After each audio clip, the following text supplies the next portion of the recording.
Тумай тұрып өлімге кесілгендер. Авторы Ғалымбек Елубай. 91 жылдың қысы.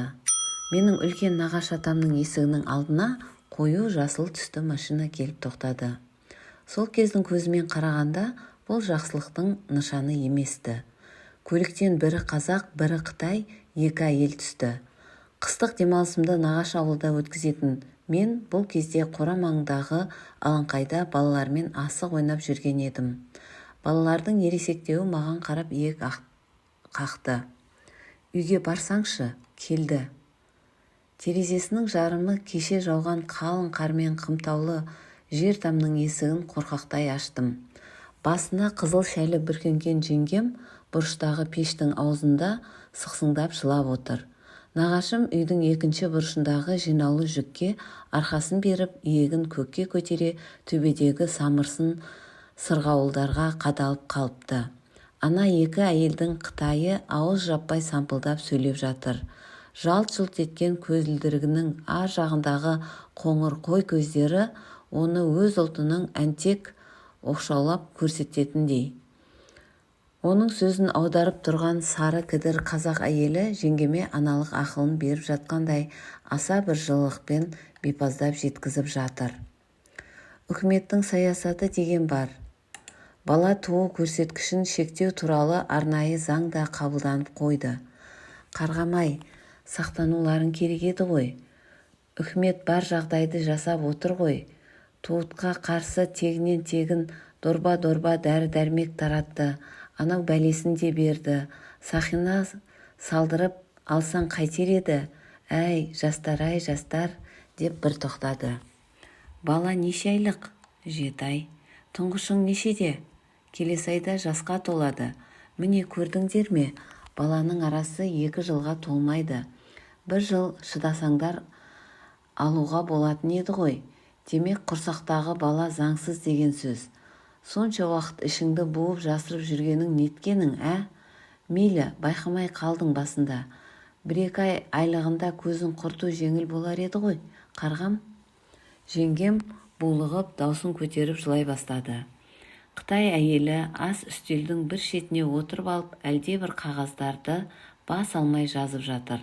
Арагідік қазақ әйелінен жүктілік мерзімі, аты жөні сияқты бірдеңелерді сұрап қояды. Тәте, деді нағашым. Ау, енді не қыл дейсіңдер? Қазақ әйелін таңдайын тақ еткізді. Түсік жасалады. 7 айлық нәрестеге ме? 8 айында да дәл солай жасалады. Бұл адам өлтіру ғой, тәте. Егер заңға томпақ келсе, әлі жер баспаған шарана болса да ма? Ұлым, сен әлі түсінбей отырсың. Бала заңды белінен басып туылды дейік. Ал балаға арнап қомақты айыппұл салынады. Бар малымды, басымдағы панамды сатсам да төлеймін. Оған шүбәм жоқ.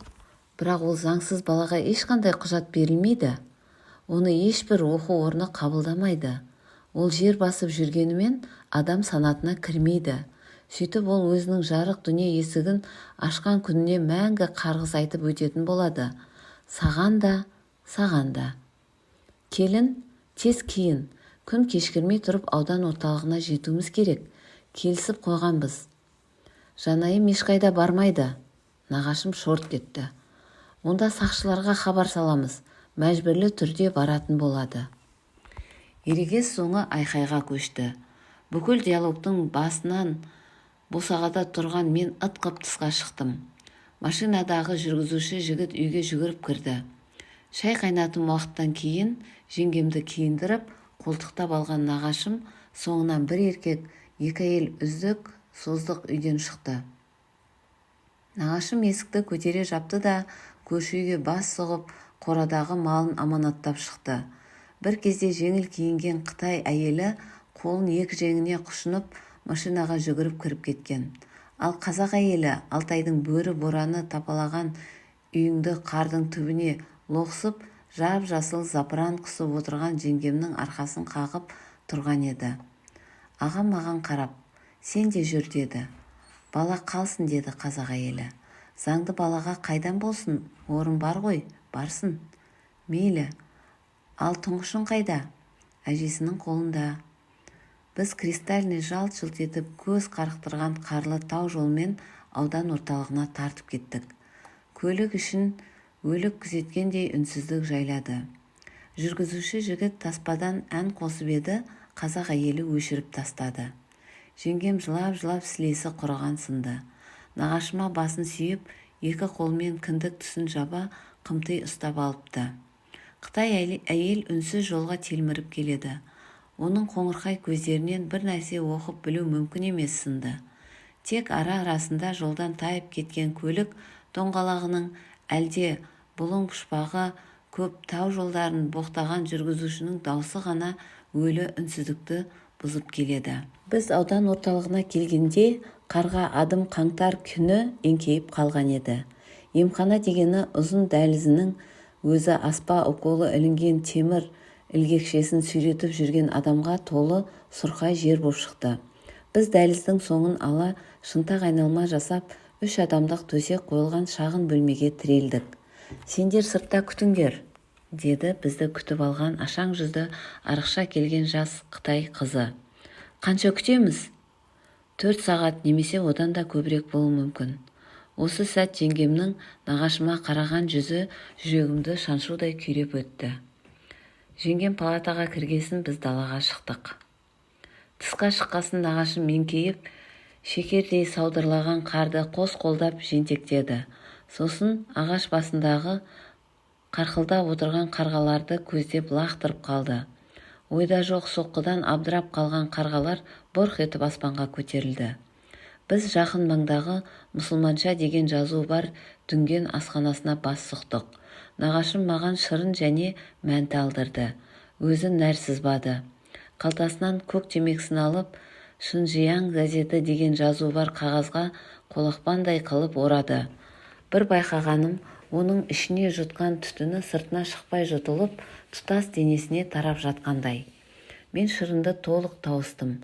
Тамақты жеп қарық қылмадым. Көз алдыма жап-жасыл запыран келе берді. Көрші үстелде мұрты беткейдегі бетегедей енді тебіндеп келе жатқан екі бозбала Усу маркалы қаз мойын сыраны құлағынан тізіп ішіп отырды. Мен ыстық жерге кіргесін бойым балбырап, көзіме ұйқы тығылды. Нағашым шапанының алдын ағытты да мені өзіне шақырды. Келе ғой. Нағашым алдына отырып бірден ұйықтап кеттім. Түсімде жалаңаш қар үстінде асыр салып ойнап жүрген баланы көрдім. Ол маған уыстап қар лақтырады. Маған да лақтыр деп дауыстайтын сияқты. Мен үстімдегі түйе жүн күпі күрмемді шешіп, оған кигізбек болам. Ол жеткізбей сығықтап қашады. Қуып жете алмай демім сығылып тер буды. Тұра ғой. Нағашым маңдайымнан иіскеді. Мен төр жақтағы қатарластыра қойылған орындықтың үстінде жатыр екем. Біз тысқа шыққанша көше шамдары жарқырап тұрды. Түннің бір уағы болып қалса керек. Айналып баяғы ұзын дәлізді жүріп өттік. Жанайым жеңгем жатқан бөлменің есігін ашқанымызда ол кісі ұйықтап жатты. Қос қанатындай әдемі қастары сәл ғана түйіліп, самай шаштары термен екі бетін орай жабысып қалыпты.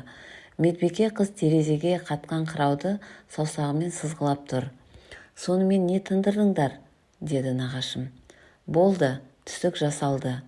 Ойынғасын алып кетсеңдер болады. Ал бала қайда? Қайдағы бала? Өлтірілген бала. Оны дәретхана жаққа апарып тастағам. Нағашымның түрі таланға түскендей түтігіп кетті. Пері соққан дәлізді бойлап, тапырақтап жүгіре жөнелді. Біз емхана сыртына жаңа салай салынған дәретханаға кірдік. Әуелі үңіліп дәрет шұңқырын көрдік. Жоқ. Нағашым есіне әлдене түскендей кілт бұрылып дәретхана қағазы тасталатын шелекке қарады.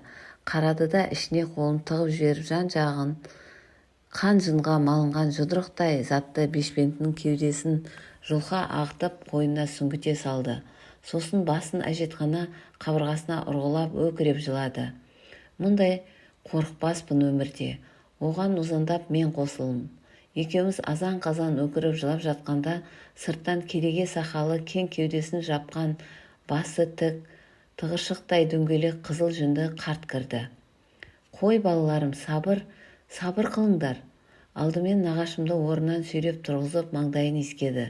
Өзінен қарыс сүйем ұзын жігітті шашынан сипап арқасынан қақты. Мені жанына шақырып алды да далаға икемдеді. Ұлдарым-ау, деді даусы күңірене. Далаға шығалық. Мұндай уақытта мұндай жерде аялыңдамас болар. Жын қуанар, мынау кішкентай шошымал болып қалар. Біз ата-баба, немере сияқты иықтасып далаға шықтық. Ата жөн сұрауға асықпады.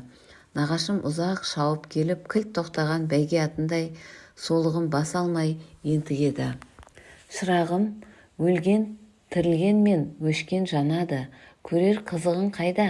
Әлі алда. Басыңа не өткерсең де бекем бол, қарағым. Нағашым менің бар екенімді есіне енді түсіргендей маған бұрылды да айғай салды. Бері келші, ботам, ботаханым қимылдап жатыр. Сосын есінен ауысқан адамдай алдында тұрған қартты бас салып бас көздемей сүйе жөнелді.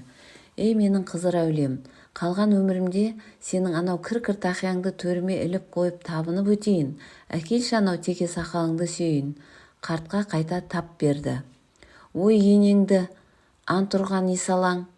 Осыған ақыл шығындап тұрған менде де есектің миындай ми жоқ. Ой 77 атаңның төбе сүйегін, төс қалдағын, ортан жілігін. Атам адымдай басып тұра қашты. Сілемейленген бет жүзін екі женімен сүрткілеп барады. Мен де зытуға шақ тұрмын. Нағашым көз ілеспес жылдамдықпен сабасына түсті. Жүзі бал-бұл жанады. Женім-ау, ол тірі, қимылдап жатыр. Қолымды еппен алды да өзінің ішіне қарай тартты.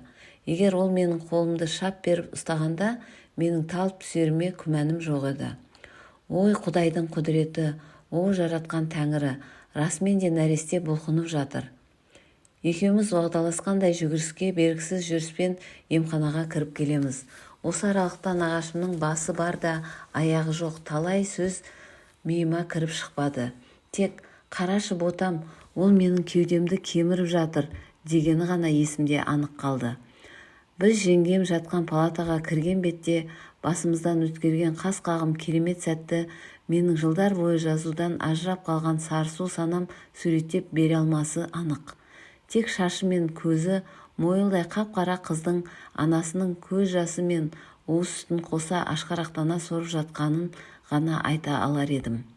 Ал дәрігерлер, ол ертең күні бәрібір адам болмайды, болса да сал не соқыр болып қалады. Жанын қинамай бір тал укол салып берейік, деп безек қақты. Нағашым ешкімді, ештеңені естімеге есірік халде. Езуін жимастан сол күйі түнде емханадан жан себіл қызын қойнына тығып алып шықты. Құрметті тыңдармандар, егер әңгімені соңына дейін оқыған болсаңыздар, пікір жазып, арнаға тіркеле кетуді ұмытпаңыздар.